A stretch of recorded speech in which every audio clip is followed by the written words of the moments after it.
యేసు క్రీస్తు దివ్యనామములో ఈ వర్తమానాలు వింటున్న దేవుని బిడ్డలందరికీ శుభాలను వందనాలను తెలియచేస్తున్నాను. ప్రభువారు మనతో మాట్లాడుచున్న మాటను మనం విందాం. దానియేలు గ్రంథము 6వ అధ్యాయము 10వ వచనం. ఇట్టి శాసనము సంతకం చేయబడినని దానియేలు తెలుసుకునినను అతడు తన ఇంటికి వెళ్ళి యథాప్రకారముగా అనుదినము ముమ్మారు మోకాళ్ళుని తన ఇంటి పైగది కిటికీలు యెరూషలేము తట్టుకు తెరవబడి ఉండగా తన దేవునికి ప్రార్థన చేయుచు ఆయనను స్తుతించుచు వచ్చెను. ఆమేన్. ఈ వాక్యం దేవుడు దీవించునుగాక. రండి, దేవుని వాక్యాన్ని మనమందరం చాలా శ్రద్ధగా విందాం.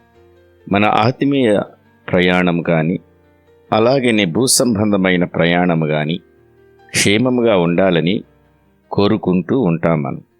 మన ప్రయాణాలు క్షేమముగా ఉండాలని కోరుకుంటే దానికోసం ఏమి చేయాలి? ఒక క్షణము ఆగి ఆలోచించండి. మన జీవితం అంత క్షేమముగా సాగాలని ఆరాడపడటంలో తప్పు లేదు. మన జీవితంలో క్షేమము కలగాలంటే ఒక పని చెయ్యాలి. ఒక పక్షిని గమనిస్తే దాని ద్వారా మనము కొన్ని పాఠాలు నేర్చుకోవచ్చు. పావురం ఎంతో తమాషాగా నడుస్తుంది కదా. ఒక అడుగు వేస్తుంది, అటు ఇటు తల తిప్పి చూస్తుంది. మరొక అడుగు వేస్తుంది, మరలా అలానే చేస్తుంది. అంటే ఆ పక్షి ప్రతి అడుగులో క్షేమముగా ఉండాలని కోరుకుంటుంది. ఆలోచించావు కదా. మన జీవితము కూడా క్షేమముగా ఉండాలంటే, ప్రతి అడుగు క్షేమముగా వెయ్యాలంటే మనం చేయవలసినది ఒకటి. ఇక్కడ దానియేలు కాను దేశంలో ఉన్నాడు, బానిసగా ఉన్నాడు. అతడు చేస్తున్న పనిని గమనించేవా? కాని దేశంలో ఉన్న అతనికి శత్రువులున్నారు, దేశించేవారున్నారు, నష్టపరచాలనే వారు ఎక్కువగా ఉన్నారు.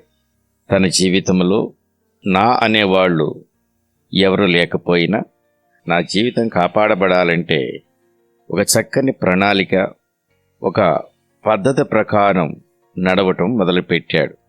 ఎలా నడిచాడంటే, తన ఇంటికి వెళ్ళాడు. యథాప్రకారము అనుదినం అంటే ప్రతిరోజు క్షేమం కలగాలంటే, భద్రత కలగాలంటే, తన జీవిత ప్రయాణం చక్కగా ఉండాలంటే తెలివి కలిగిన పని చేశాడు. ఏంటి ఆ పని? ముమ్మారు ప్రార్థన చేస్తున్నాడు. ఎవరికి చేస్తున్నాడు? దేవునికి ప్రార్థన చేస్తున్నాడు.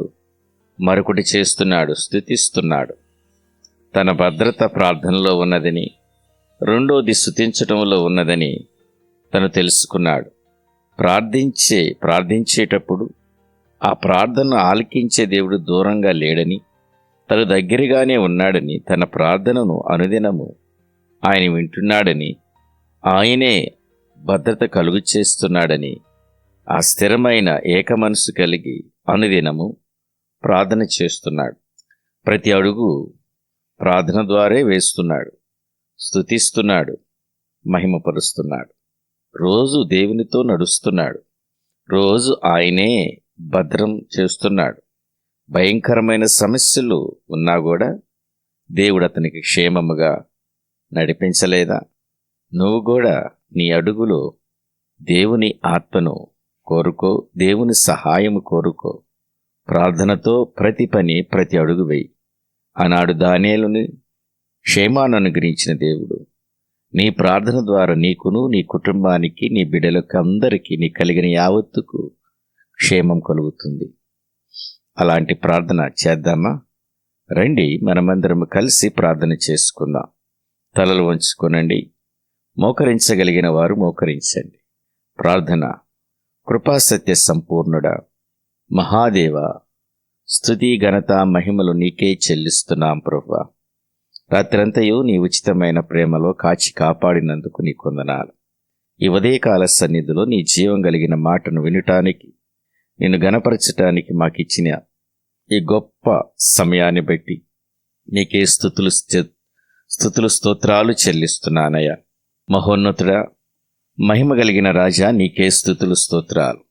మా పోషకుడా, మా మంచి దేవుడా, నీకే స్తుతులు స్తోత్రాలు చెల్లిస్తున్నాను.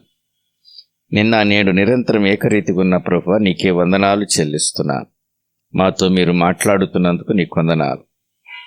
నీ జీవం కలిగిన మాటను మాకు అనుగ్రహిస్తున్నందుకు నీకే స్తుతులు చెల్లిస్తున్నాను. నీ ఆశ్చర్య కార్యములను బట్టి నీకు వందనాలు.